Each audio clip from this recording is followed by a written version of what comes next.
Bab 461. Sebuah lelucon. Informasi ini cukup membuat Audrey Han terkejut, sehingga ia tidak dapat bereaksi sama sekali dalam seketika. Secara hukum, mereka ini masih sepasang suami istri. Apa maksudnya? Audrey Han bahkan merasa jantungnya hampir mau berhenti berdetak. Golden Ye bangkit dari tempat dan berjalan di atas ubin lantai dengan kakinya yang jenjang. Kemudian berhenti di hadapan Audrey Han. Mengulur tangan menyingkirkan anak rambutnya yang berantakan di depan kening, sambil berbicara dengan suara yang lembut dan menggoda. Selama 5 tahun ini, kita sama sekali tidak bercerai. Audrey Han langsung mengangkat kepala dan memandangnya dengan sesak nafas. Bagaimana mungkin? Kamu kira kamu boleh bebas ingin menjadi wanitaku atau tidak? Hingga sini. Tatapan mata Golden Ye menjadi lebih bermakna dan ia tidak dapat mengerti emosi yang terdapat di dalam matanya. Ia mendekat selangkah lagi dan mengulur tangan menggenggam pundaknya. Lalu merendahkan tubuhnya dan pelan-pelan meniup angin di samping telinganya. Aku tidak akan melepaskanmu, apalagi mengampunimu. Karena sejak awal kamu ini adalah wanitaku. Kamu sama sekali tidak berhak untuk menghentikan semua ini. Audrey Han terdiam selama 3 detik. Lalu langsung mundur jauh ke belakang dan marah besar. Mengapa aku tidak berhak untuk menghentikan semua ini? Kita sudah berpisah selama 5 tahun. Kalaupun tidak bisa mendapatkan persetujuan darimu, aku juga boleh bercerai denganmu. Suaranya cukup kencang, sehingga orang-orang di sekitar mengalihkan pandangan ke arah mereka. Golden Ye malah tidak peduli sama sekali. Bahkan ia tidak masalah jika orang-orang berkeliling di hadapannya. Biasanya Audrey Han juga cukup peduli akan pandangan orang-orang. Tapi mungkin dikarenakan ucapan Golden Ye yang bilang ia tidak boleh menghentikan semua ini malah membuatnya tersinggung. Sehingga ia marah besar membalasnya. Sekarang ia juga sudah tidak peduli lagi bagaimana orang-orang memandang dirinya. Mendengar kata cerai yang dilontarkan dari mulutnya benar-benar membuatnya merasa tidak senang. Ia maju selangkah dan mencengkram lengannya. Jika bercerai itu semudah yang kamu pikirkan, maka kamu tidak mungkin masih menjadi istriku selama 5 tahun ini. Mendengar ini, Audrey Han pelan-pelan membelalak mata besar. Kamu sengaja melakukan itu. Golden Ye tidak membalas dan menatapnya dengan tatapan dalam. Tak lama kemudian, Audrey Han berusaha melepaskan tangannya dan mundur ke belakang dengan sedikit tersandung. Hal ini terjadi dengan terlalu mendadak. Ia perlu pulang untuk menanyakan apa yang sebenarnya terjadi kepada Audrey Han. Audrey Han pun berbalik badan meninggalkan tempat. Awalnya Golden Ye mau pergi mengejarnya. Namun melihat wajahnya yang memucat itu, langkah kakinya pun langsung berhenti di tempat. Dirinya baru saja memberitahu hal ini kepadanya. Ia tentu saja membutuhkan waktu untuk mencerna semua ini. Jadi cukup baik juga jika membiarkannya menenangkan diri. Mengingat hingga sini, Golden Ye pun menoleh ke Arthur Xiao yang berdiri di samping.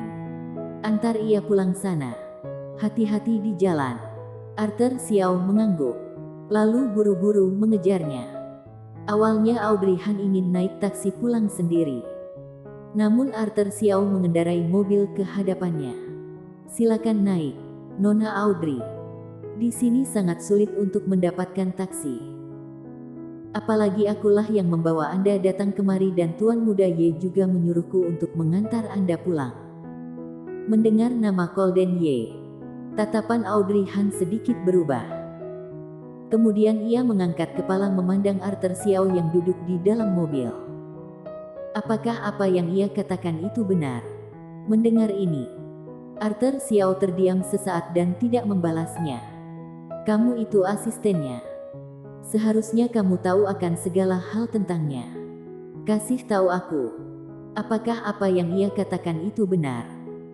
Bahwa aku dan ia tidak pernah bercerai selama 5 tahun ini. Pada akhirnya, Arthur Xiao tetap mengangguk dan raut wajahnya juga tampak sedikit serius. Iya. Audrey Han hanya merasa semua harapan yang ia punya sudah pupus. Sehingga ia merasa sangat tidak nyaman dan tidak dapat bernafas normal. Jadi apa gunanya ia melarikan diri selama bertahun-tahun ini? Apakah ini adalah sebuah lelucon? Cepat naiklah, Nona Audrey. Arthur Xiao mendesak. Namun Audrey Han tidak memedulikannya dan lanjut melangkahkan kaki maju ke depan. Sambil melontarkan kata-kata, "Tidak perlu. Aku ingin menenangkan diri sebentar. Tapi, jangan ikut aku." Punggungnya yang langsing itu memancarkan ketegasan. Jika ia lanjut mengikutinya, Audrey Han mungkin saja tidak mau naik mobilnya. Hingga sini, Arthur Xiao hanya bisa menghubungi Golden Ye dan melaporkan kondisi tersebut. "Tuan Muda Ye, sekarang harus bagaimana? Ia tidak mau naik mobil dan aku juga tidak berdaya." Di seberang sana terdiam lama. Kemudian Golden Ye membalas, "Tetap ikut ia, hingga ia aman sampai di rumah." "Siap." Arthur Xiao pun memutuskan panggilan. Lalu pelan-pelan mengikuti Audrey Han dari belakang. Di sini adalah restoran yang berada di dekat tepi pantai. Jadi Audrey Han harus berjalan sangat lama baru bisa tiba di jalan raya. Angin laut meniup gaun panjang dan rambutnya hingga kusut. Ditambah dengan penampilan Audrey Han yang menonjol beserta proporsi tubuhnya yang baik.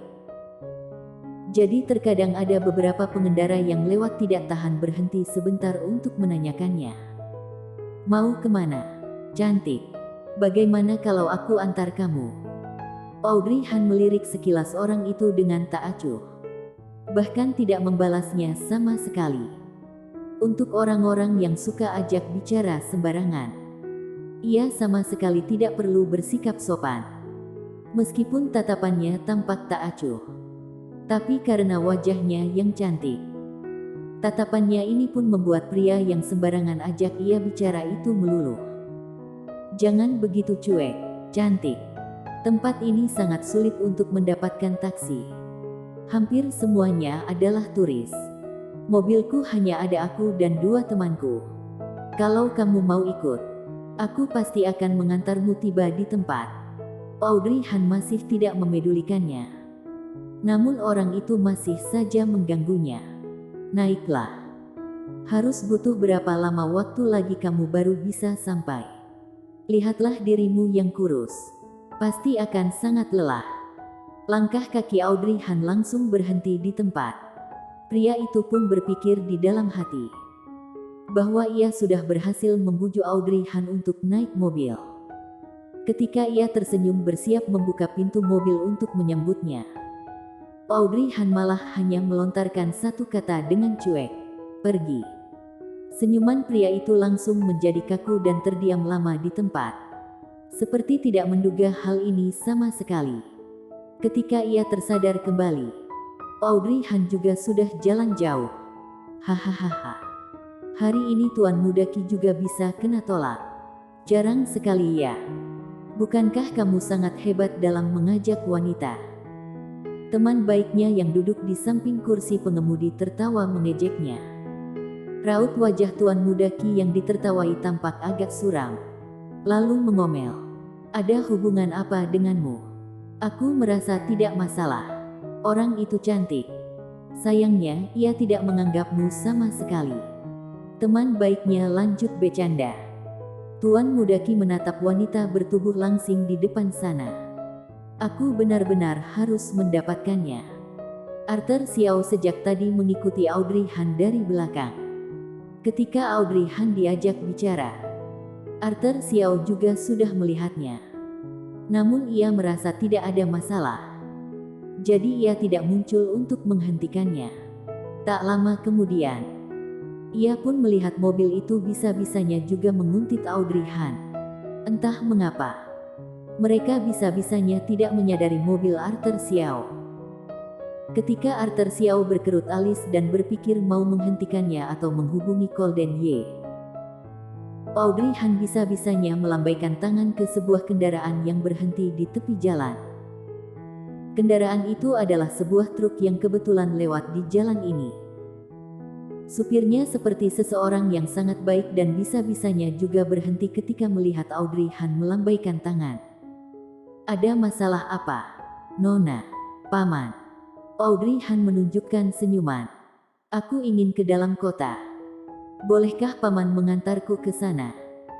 Paman itu tampak agak waspada dan melihat sekelilingnya. Audrey Han tahu apa yang ia khawatirkan dan hanya bisa berkata, "Tadi aku datang bersama temanku.